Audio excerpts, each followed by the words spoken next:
Hi friends, welcome to our channel feel free to cook. இன்றைக்கி நம்ம சேனலில் சௌ சட்னி எப்படி பண்ணுறதுன்றதை பார்க்கலாம். பேனை ஹீட் பண்ணிட்டேன். இப்போ 3 டேபிள் ஸ்பூன் ஆயில் ஆட் பண்ணிக்கலாம். ஆயில் ஹீட் ஆகட்டும். ஆயில் நல்லா ஹீட் ஆகிடுச்சு. 1 டேபிள் ஸ்பூன் கடலை பருப்பு ஆட் பண்ணிக்கலாம். இது நல்லா பொரியணும்.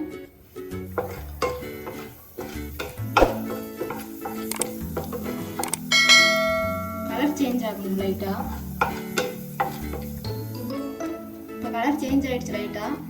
இப்போ 5 வரமிளகாய் ஆட் பண்ணிக்கிறேன். உங்களோட காரத்துக்கு ஏற்ற மாதிரி நீங்க ஆட் பண்ணிக்கோங்க.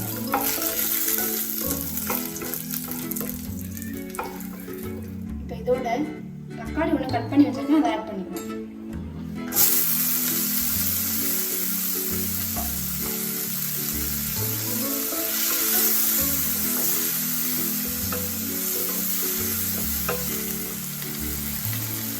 இதோடவே ஒரு சௌச்சவை தோல் சீவிட்டு கட் பண்ணி வச்சிருக்கேன், அதை ஆட் பண்ணிக்கலாம்.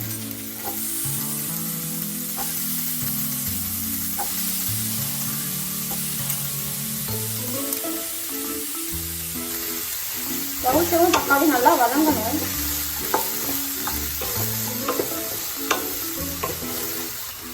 இப்போ இதுக்கு தேவையான அளவு உப்பு ஆட் பண்ணிக்கலாம்.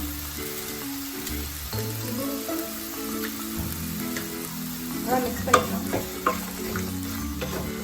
இப்போ இதை ஒரு 8 போட்டு க்ளோஸ் பண்ணி வச்சிடலாம். காய் நல்லா வதங்கட்டும்.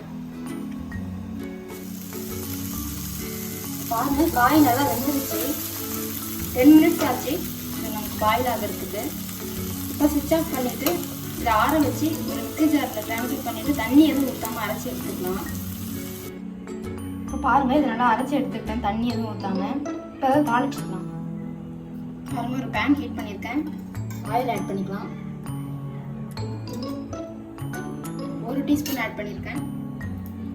ஆயில் ஹீட் ஆகட்டும். ஆயில் ஹீட் ஆயிடுச்சு. கடுகு ஆட் பண்ணிக்கலாம். இதோடவே பெருங்காயத்தூள். கடுகு நல்லா பொரிஞ்சிருச்சு. கருவேப்பிலை ஆட் பண்ணிக்கலாம். இப்போ இதை சட்னியோட ஆட் பண்ணிக்கலாம். இப்போ நமக்கு டேஸ்டியான சௌ சட்னி சூப்பராக ரெடி ஆயிடுச்சு.